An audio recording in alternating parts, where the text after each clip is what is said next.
Don't cheat on a med student. This is a story that happened over the span of a few years.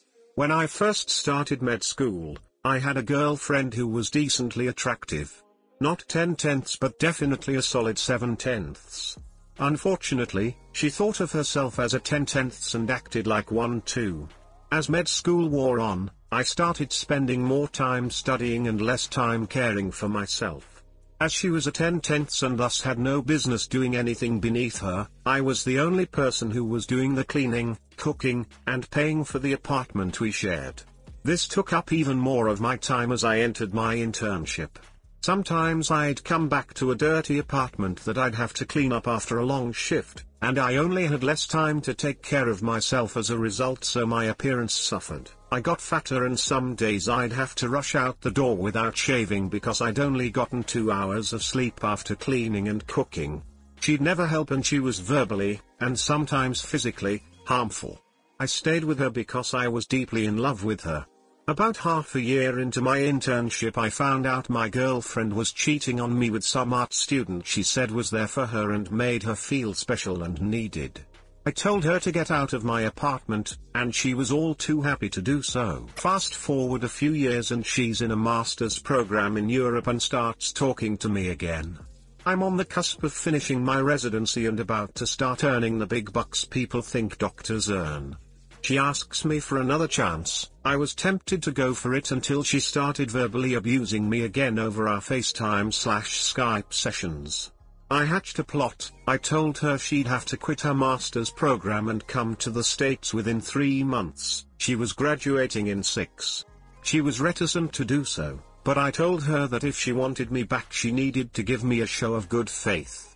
I guess she figured she'd hamstring me by trapping me with marriage because she agreed. The day before she was due to fly out to the US I told her I was lying. I blocked her on all my accounts and never spoke to her again. From what I understand she's now surfing couches getting by on begging for charity from what few friends she made in Europe, and sometimes ducking some dude twice her age so he'd throw money at her. TL, doctor, don't cheat on med students. We bust our asses during med school and if anyone mistreats us, we remember that poop for the rest of our lives. Hey guys, please like, comment, and subscribe. It would really help me out, thanks. For someone in a master's program she wasn't too bright. Justice for a cheating girlfriend. I first posted this in r/petty revenge but it was taken down for not being petty enough. I thought you guys might like this story of cheaters' justice. I'll go ahead and be specific because honestly I don't give a duck if she sees this post or not. I was on vacation last winter and met a girl at the beach. We hit it off. She was very attractive, 8/10 at least. She lived by the coast and I lived in central North Carolina, about a 3-hour drive away. We begin meeting up regularly, going on trips that I always paid for. We even went to NYC and when I brought up her paying her share of the hotel costs, she said she would pay me back on the next trip. On that particular trip she brought a friend of hers and that friend's fiancé, and they all seemed pretty distant with me, like none of them gave a duck and they were just 3 friends there having fun while I paid half the bill. I know, I was a dumbass. I thought we had a pretty good relationship going. After about 6 months though she starts flaking out when I want to hang out, not returning texts for hours, one-word answers when she does return them. After a while I decided she just didn't want to see me anymore and we stopped talking. She starting posting pics of her and another guy on Facebook, referring to him as darling. Oh well, I thought, just another girl hell-bent on wasting my time and money. A few months later she contacts me though, apologizing for how she treated me and how bad she feels about what happened to our relationship. She wanted to meet up again and go on another trip with her friends, this time to Atlanta. She wanted to see a Braves game, go to the aquarium, etc. Anyway, I told her that I forgave her and I would love to go with her and her friends. I had other plans in mind.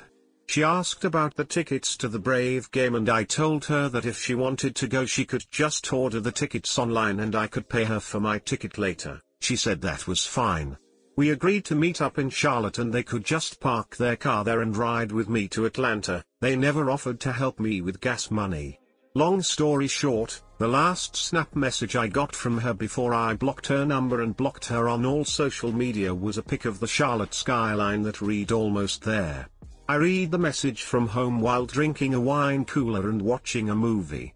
The thought of her and her friends driving aimlessly around uptown Charlotte looking for me still brings a smile to my face to this day. Seems petty enough for me.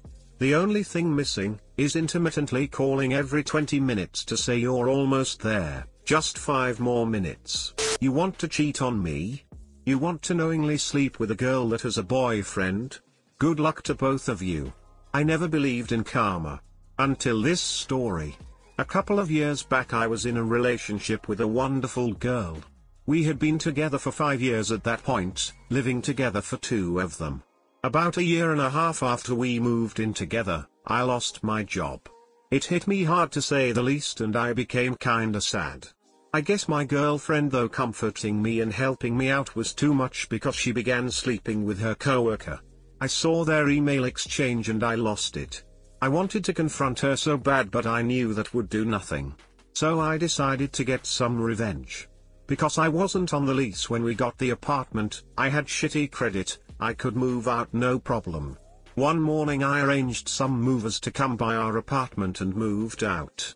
But before I did that, I logged into her email and forwarded the exchange between her and the co-worker to the head of HR. Later that day I got a text saying that her company let her go, that they were cutting back on staff.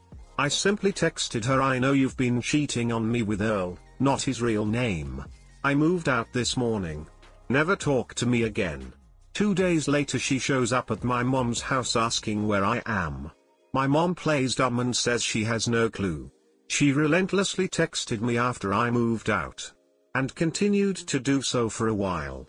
Last I heard she moved in with her sister, suffers from sadness and is an alcoholic. I guess I'm a bad person because that brought a smile on my face. Edit, forgot to add that the guy she was cheating on me with got fired as well. That's not karma. That's a beautifully executed checkmate after wiping out the queen on the previous move. Well played. This is a great example of how the best revenge is simply letting the other person suffer the consequences of their actions.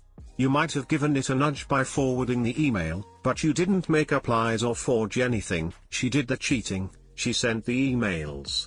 You moving out is what anyone with any sense would do if cheated on. Once a cheater always a cheater. Those types of liars never change.